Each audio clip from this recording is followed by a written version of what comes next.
여러분 안녕하십니까? 2022년 7월 8일의 말씀을 함께 나눕니다. 하나님께서 이 말씀 통해 우리에게 큰 은혜 주시기를 기원합니다. 고린도후서 1장 12절에서 22절 말씀 제가 한 부분을 봉독합니다.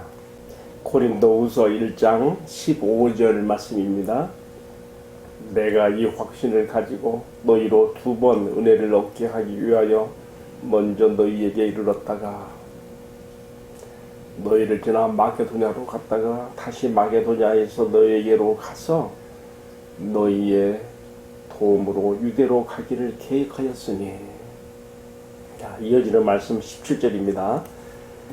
이렇게 계획하였을 때에 어찌 경솔히 하였으리요. 혹 계획하기를 육체를 따라 계획하여 예 하면서 아니라 하는 일이 내게 있었겠느냐. 하나님은 미쁘시니라. 우리가 너희에게 한 말은 예하고 아니라 함이 없느니라. 아멘. 제가 본문의 한 부분을 봉독해 드렸습니다. 오늘의 말씀은 바울이 고린도전서 1장에서 고린도 교회 여러 가지 문제들을 하나하나 짚어가면서 그들을 바르게 교정해주고 바로 세워주는 그런 편지를 보냈던 우리 알 수 있지요. 그런데 거기서 끝나지 아니하고 바울이 고린도 교회를 직접 에베소에서 에게해 바다를 건너서 가고자 하는 그러한 계획을 말했었습니다. 그 계획이 어디서 나오는가 보면 1장 우리가 15절에서 16절에 나와 있잖아요. 방금 제가 읽었어요.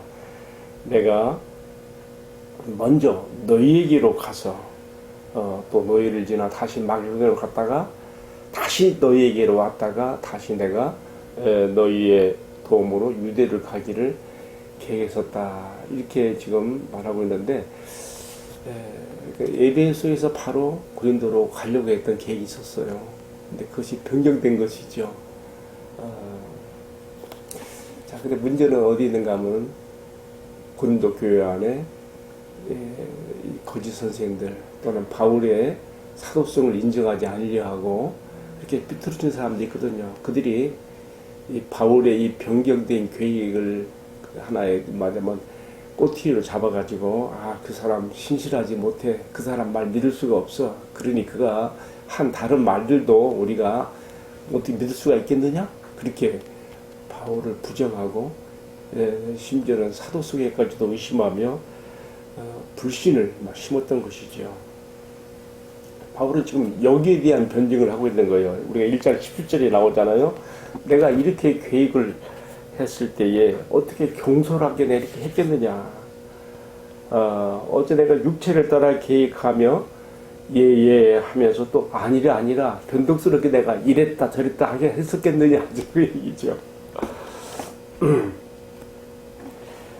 바울은 이어지는 말씀에서 자신의 이러한 계획의 변경에는 주 성령님의 개입이 있었고 자신이 예 주님의 뜻을 따라서 예 하면서 따라간 것을 밝히고 있습니다.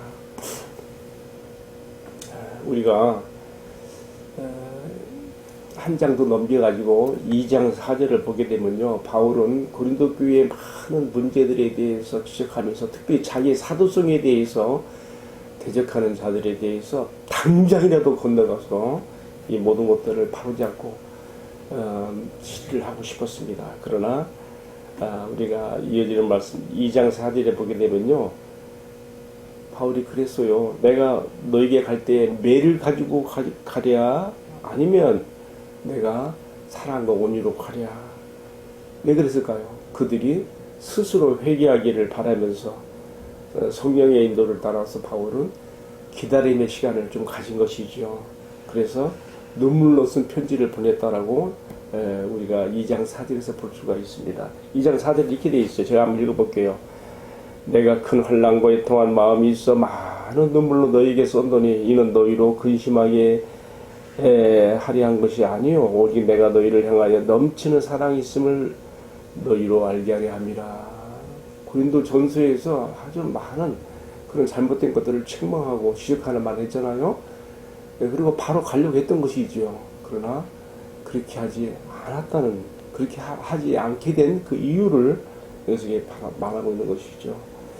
그래서 안 가는 대신 또 다른 편지를 보냈던 거예요. 우리가 생각할 때, 고린도 전서하고 고린도 후서 사이에 또 다른 편지가 있는 거예요.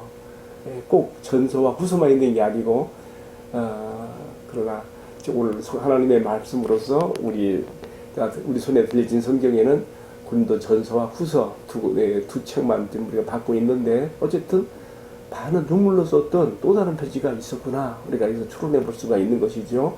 자, 제가 이제 무슨 말하려고 길게 장황하게 말하고 있습니까? 바울이 고린도 교회에 그 많은 문제들에 대해서 책망하고 지적하며 바르게 잡아주를 하고 한 다음에 바로 그들에게 갈 계획이 있었는데, 그러나 그렇게 하지 않고 그 대신 눈물로 쓴 편지를 보내고 기다리게 된 데에는 여기에 주 성령님의 개입하심이 있었고, 바울은 예 하면서 그 뜻을 쌓았다는 것을 이렇게 좀 밝히고 있다는 거, 제가 지금 말씀드린 거예요. 왜 그랬을까요? 뭐 반복되는 말입니다만은, 바울은 회개하지 않고 잘못된 상태에 있는 그 사람들 찾아가서 같이 얼굴 나불키면서 대하는 게 어디 좋겠어요? 성령님께 그 시간을 맡긴 거예요. 그들이 변화되는 시간.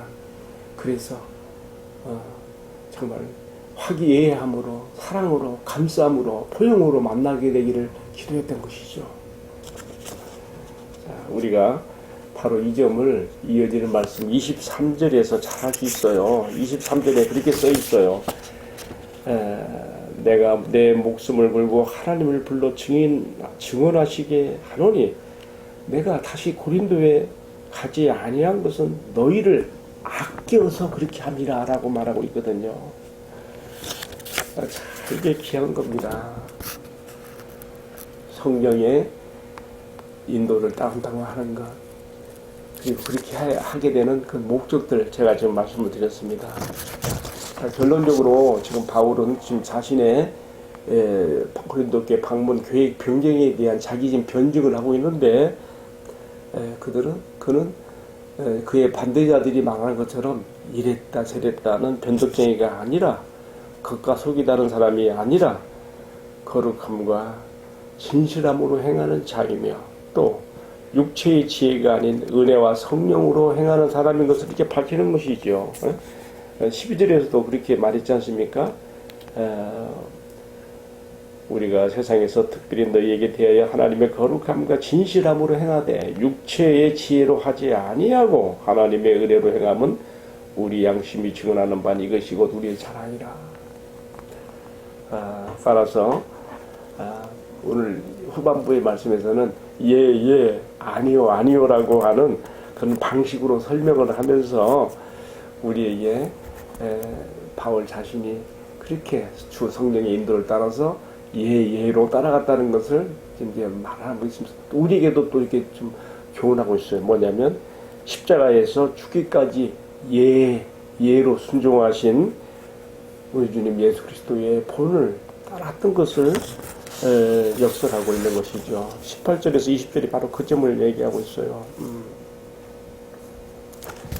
그리고 이제 오늘의 말씀에서 마지막 두 구절은 하나님께서 우리에게 예로 순종하신 우리 주님 예수 그리스도를 따라 살도록 우리에게 성령을 보내주셨고, 또 따라서 우리에게 성령의 감동과 인도 가운데 우리도 예로 순종하신 그리스도를 따라 살도록 우리를 이끄시며, 또 이 성령님은 장차 우리의 구원을 확증하고 보증하고 인치시는 것을 오늘의 말씀 마지막 구절에서 이렇게 설명하고 있습니다. 제가 한번 읽어볼게요. 21절, 우리를 너희와 함께 그리스도 안에서 굳건하게 하시고 우리에게 기름을 부으시는 하나님이시니라. 그가 또한 우리에게 인치시고 보증으로 우리 마음에 성령을 주셨느니라. 아멘. 우리가 영육간에 구원받는 일이 아직 장래의 일로 남아있죠. 그러나 이 구원이 확실한 보증이라는 것을 증명할 뜻으로 우리 안에 성령님을 보내주셔서 우리 장래 구원을 이렇게 확증해 주고 계시는 것이죠. 자, 여기까지가 오늘의 말씀. 제가 본문에 설명을 드렸습니다. 제가 설명이 좀 장황했습니다만 여러분들이 잘 이해하신 줄로 믿습니다. 이제 오늘의 말씀 교훈과 적용으로 들어가 봅시다. 첫 번째로 오늘 제가 제목으로 걸은 이야기인데요. 나의 가고 서는 것, 다 주님의 뜻에 있다고 하는 것입니다.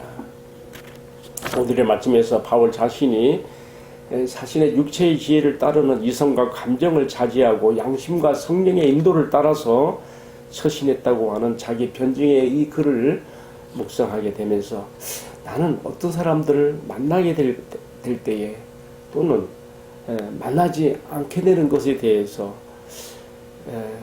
나의 안고 섬과 나의 가고 멈춤에 이 모든 것에 대해서 나도 바울처럼 양심과 성령의 인도를 따르고 있는지 내 자신을 돌아보게 됩니다.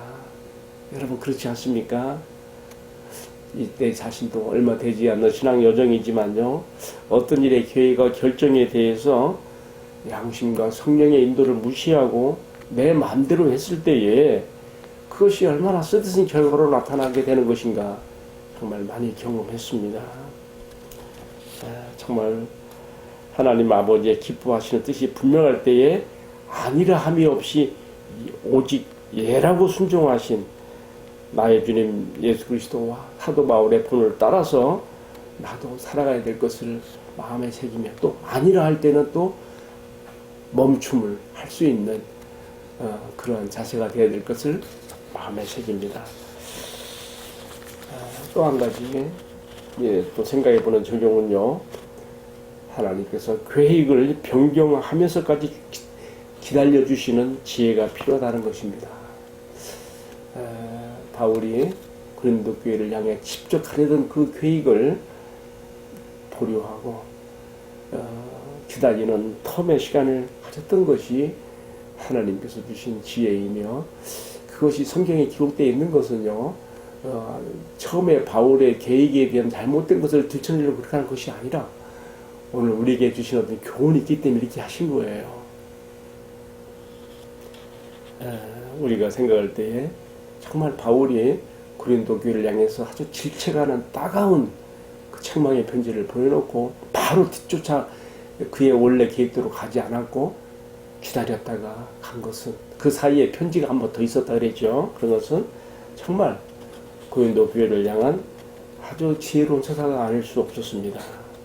눈물의 편지를 보내놓고 자신이 직접 나서기보다도 자체적인 고린도 교회 자체적으로 정화의 시간을 갖게 만들고 기도하며 회개하며 기다림의 시간을 가진 것을 통해서 바울은 그들을 직접 대면하여 서로 마음을 상하게 된 일이 없이 교회의 문제가 해결된 것이 얼마나 기뻤던 것을 우리는 이어지는 말씀에서도 볼 수가 있습니다. 여러분 이것은 우리가 우리 교회에 어떤 그 문제들이 발생했을 때에 그런 것들을 바로잡기 위해서 어떻게 하는 것이 지혜로운 것인지 가르쳐 줍니다. 아무리 잘못 나간 사람이라도 그가 진정 성령을 받은 사람, 구원받은 사람이라면 정말 그리스도인이라면 좀 시간은 걸리겠지만 그는 반드시 변화가 되게 되어 있는데 마음에 들지 않는 것 때문에 미리 먼저 싹을 꺾어버리고 잘라버리는 것처럼 한다면은 참 천하보다 귀한 영혼을 잃을 수가 있고요. 또 교회 공동체 안에 상체기를 낼 수가 있고 부작용을 일으킬 수 있다는 것도 우리가 염두에 둘 필요가 있습니다. 흠이 많고 연약하여 온전하지 못해도 기다려주는 그 마음이야말로 사람을 얻고 세워주는 일이라는 것을 다시 한번 오늘의 말씀에서 마음 깊이 새깁니다. 바울이 직접 가지 않고 본래 계획은 그랬지만 눈물의 편지를 한번 보내고 시간을 두고 기다렸다가 고린도후서를 쓰게 되면서 얼마나 그 기다림의 시간이 유익했던가를 보여주는 이 말씀은 오늘 우리의 신앙과 살면서도 정말 꼭 적용되어야 될 귀한 말씀으로 다져집니다. 함께 기도하십시다. 살아가시는 주님, 이 하루도 나의 앉고 서며 나의 가고 멈추는 이 모든 것들이 다 주님의 기뻐하신 뜻 가운데 세워지게 하옵소서. 또한 우리들의 신앙 공동체의 사람들을 바로 세우는 일을 위해서 때로는 내가 직접 나서기보다는 공동체 자체의 정화에 맡겨야 되고 적절한 시간을 두고 기다려야 되며 성령의 인도를 받아야 된다는 것을 말씀에서 받았습니다. 우리가 이처럼 바울의 본을 보인 성령의 인도를 따라 행하여 주님께 영광이 되고 변화와 축복이 있는 저희들을 되게 하옵소서. 이 모든 말씀을 존귀하신 우리 주님, 우리 교회의 머리가 되시고 늘 우리와 함께 하시는 주 예수님 이름 받들어 기도 올립니다. 아멘. 예, 마쳤습니다. 감사합니다.